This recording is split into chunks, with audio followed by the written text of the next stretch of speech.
I've been talking about doing a tutorial like this for a long time, and I recently had a class in person with some students and I told them that I was going to do it. So this is for you if you want to learn how to draw and paint digitally on your iPad. I'm going to give you tips on Procreate and the very basics for approaching Procreate on the iPad. If you're a person who already understands how to operate Procreate, this video is not for you. But if you are wanting to dive in and get into working digitally, this video is probably for you.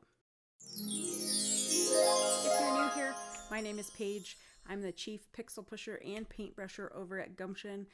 This video is a little different than my normal videos because this is all about the iPad and digital art. I often use the iPad for my art, and so that's why we're discussing this today. I love efficiency and saving time, and I feel like this saves a lot of time, especially when I'm analog painting. So I'm going to show you how I use this tool and how you can use it too to make your workflow a little more efficient. Procreate is an app that works exclusively on iPads. It's a very robust art program. And if you want to learn more about Procreate itself, you can go to procreate.art, and that is the website for Procreate. Now, if you want to add Procreate to your iPad, you can go to your app store here. So if you don't have this on your iPad, you can search for it here in app and it will bring it up here. So now you're in the app store. You want to get Procreate. You go up to the corner here. This is your account. You want to get Procreate, you go into your search. Search for Procreate. Hit search, and this is the icon that you're looking for. I already have this downloaded on my iPad, so I just hit open, and it opens this program. First, I'm going to go to my gallery. So this is a gallery, and you can organize your artwork into stacks, which would also be folders. We'll touch on this at a later time. So if you want to start a new document in Procreate, you want to do a sketch for a watercolor picture that you might be doing, you can select from a list of different sizes, or you can create your own size. So here I'd hit the plus button and this little teeny plus up here in the corner. And you can, down here you can determine whether you want it to be in inches or pixels. I usually do inches, so we'd say 8.5 by 11. And I always keep my DPI at 300 DPI because if you do start doing art on your iPad, you're going to want to be able to print it out. Then just hit create. Now you have this brand new document that you can sketch on. Well, this looks very complex, but it's truly not. And once you get used to using the tool, you will wonder how you ever worked without it. One thing that I would caution you against is if you're drawing on the iPad, sometimes your hand can make marks, and so I always wear a glove. This is what used to be a winter glove that I cut some of the fingers off of, so when I am running my hand across the page, I'm not moving or drawing anything accidentally. It looks pretty hokey, but it works, and that works for me. First thing we should touch on is I have an iPad Pro, and it works with the iPad Pencil, and it's a great combination for drawing on the iPad. This is an older generation iPad, but it works really well, and I use this probably 75% of the time these days. I have a Cintiq as well, and I don't use it as much. This is easier to be mobile with. So you're going to need an iPad of some sort, and I have a mini iPad as well, and I have Procreate on it as well. I would just have to either use my finger or purchase a stylus that works on the iPad mini. This iPad Pro works with the Apple Pencil, but the Apple Pencil doesn't work with all iPads. So let's go into some of the menus here.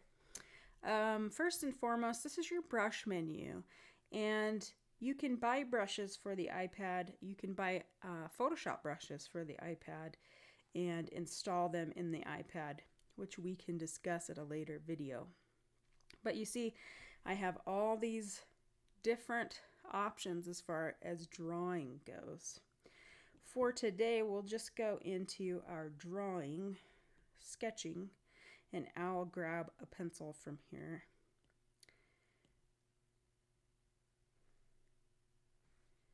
Let's grab the 6B pencil. You can enlarge the size of your pencil mark over on this side in this menu. So this is a slider menu that will make your pencil lead bigger or smaller. Right here is the size that your pencil is going to be. So if I bring this smaller, my pencil mark is going to be smaller as well. This slider is opacity. So if I don't want my pencil at full opacity, I can slide it down here and have it at half or 20% opacity. So that's what these two guys are for, and you'll use them all the time. This here is the smudge tool. So you have all the same brushes available in the smudge tool as you do for your brush tool. So mine is set at soft pastel. Let's see what the smudge tool does to our pencil marks. And because this brush has texture, it gives those smudgings texture too. So that's the smudge tool. It can be really handy for blending. Next we have our eraser tool. The eraser has all the same brushes available to it that you might have for your pencil. If you were doing leaves, this is one of my, let's see if I can find a brush here. Like maybe you want to erase in the shape of a leaf. Let's see how big this is over here. You could do that.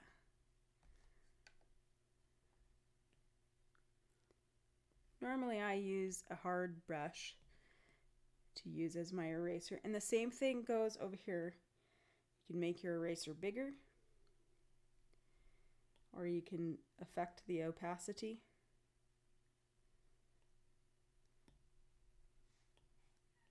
It's very handy. Okay.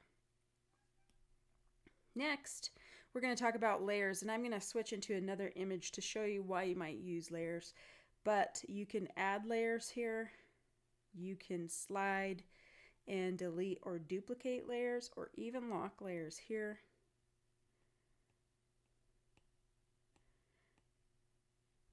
You can clear layers if you need to as well.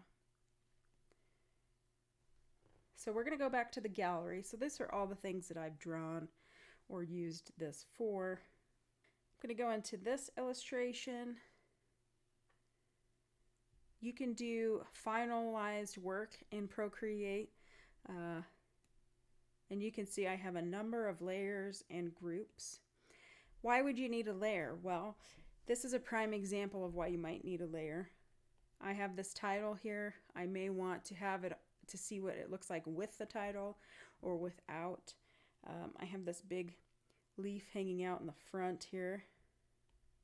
I might want to see what, you know, if I like that way or not.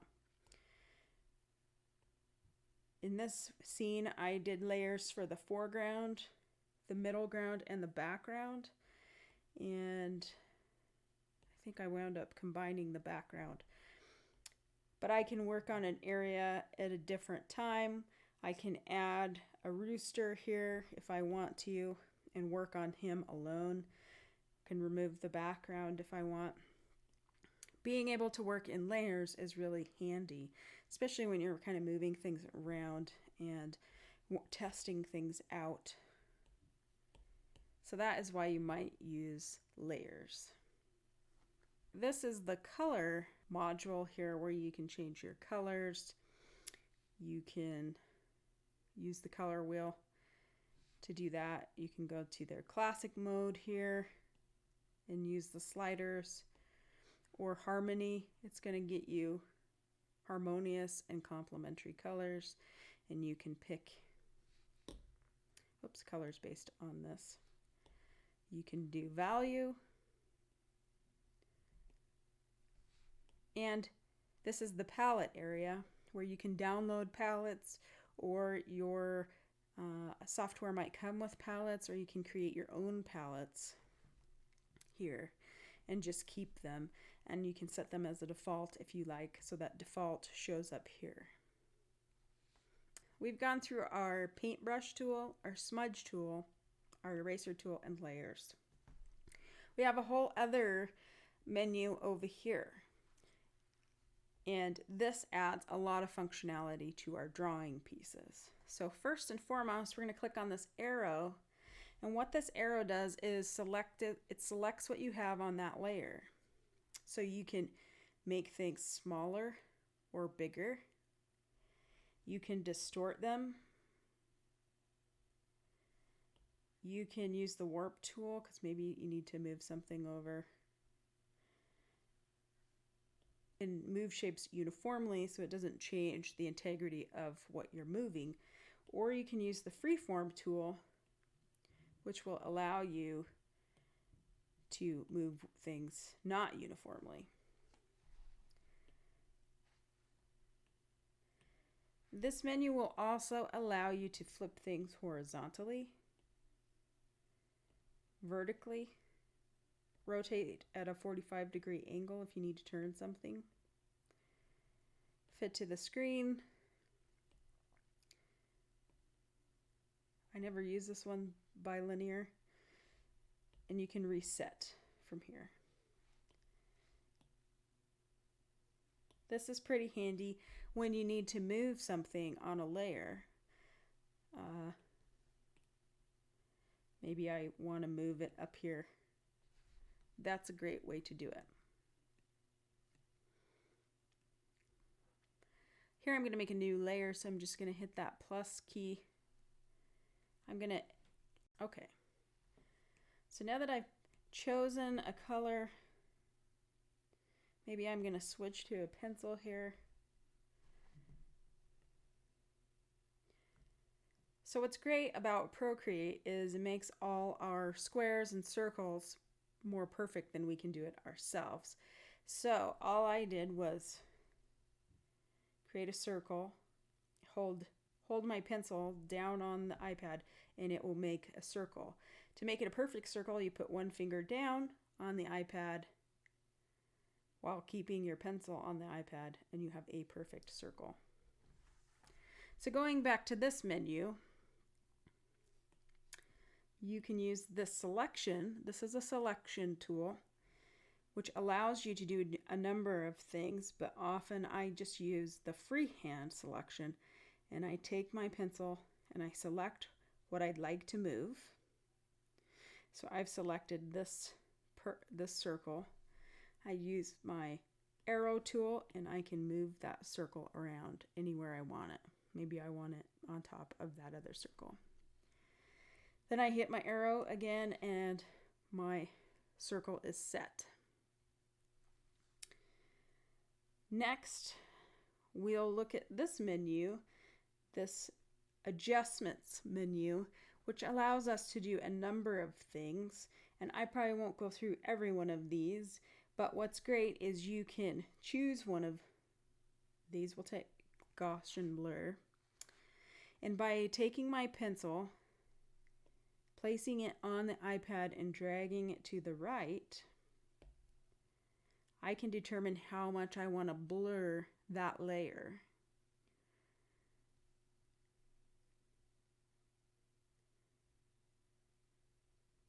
There you go. Then I'm just going to hit this adjustment wand, and be done. You can also use this menu. Say I want to change the color or the brightness, I can do that with these menus down below. See, I can change the color, the hue here. I can bump the saturation up or down. I can make it brighter or darker. So I tend to sketch with a light blue color, and then when I want to transfer this to a page to print, I just bring the brightness down and make it black. So then I can print out my page.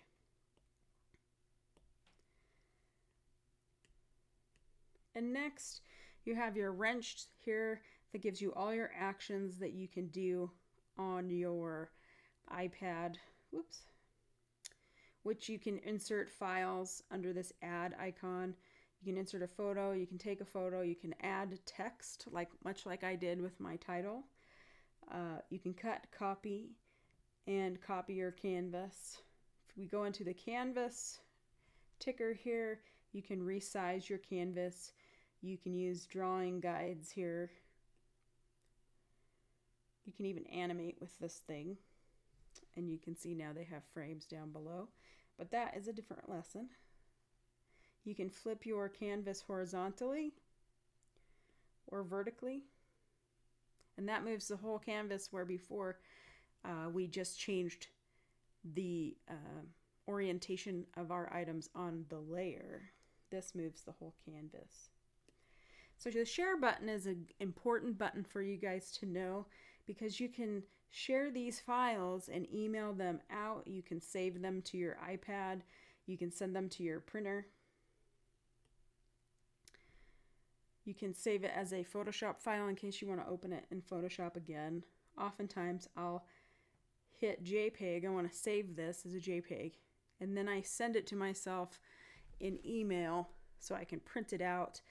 I often sketch in Procreate before I do any of my watercolor drawings, and then I print it out and transfer that to my watercolor paper. So you're going to want to be familiar with this menu. Next, let's go to our video here. You have time-lapse recording when you use Procreate, which is really cool, especially if you love watching time lapses as well. So if I clicked on time lapse replay, it'll replay all the marks that I did. And even if you spend hours drawing, it records everything. You can also toggle this off if you don't want it. You can also export your time-lapse video, so it'll create a little movie for you that you can either save to your files or send off. And it gives you an option of the full length or a 30-second summary, which is pretty fun.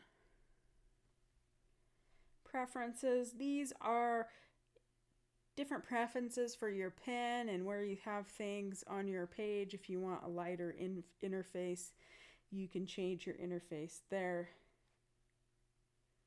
If you want to project your canvas, you can do that. Connect it to a secondary display. That's really cool. You can adjust your gesture controls and the pressure sensitivity. And if you need help, there is a great handbook here that they put out. They update this frequently, and there are lots of different other options here as well. And last but not least, like I said, this is just a basic summary to get you into the program. But this is your undo button. So you can redo and undo. And there are also gestures that you can use that will do these same things on the iPad. So if I hit with 2 fingers, undo, with 3 fingers, redo. 2 fingers, undo, 3 fingers, redo. And that is a brief summary of how to just get into Procreate and get started with it. We can do more in-depth tutorials later, but I just wanted to get you started with Procreate. I don't want you to be intimidated. I use this to sketch all the time, and it's a very handy tool if you're a watercolor artist and you just want to sketch and then make it a little bit faster. If you found this video helpful and you learned something new, give me a thumbs up. If you like my content, feel free to subscribe.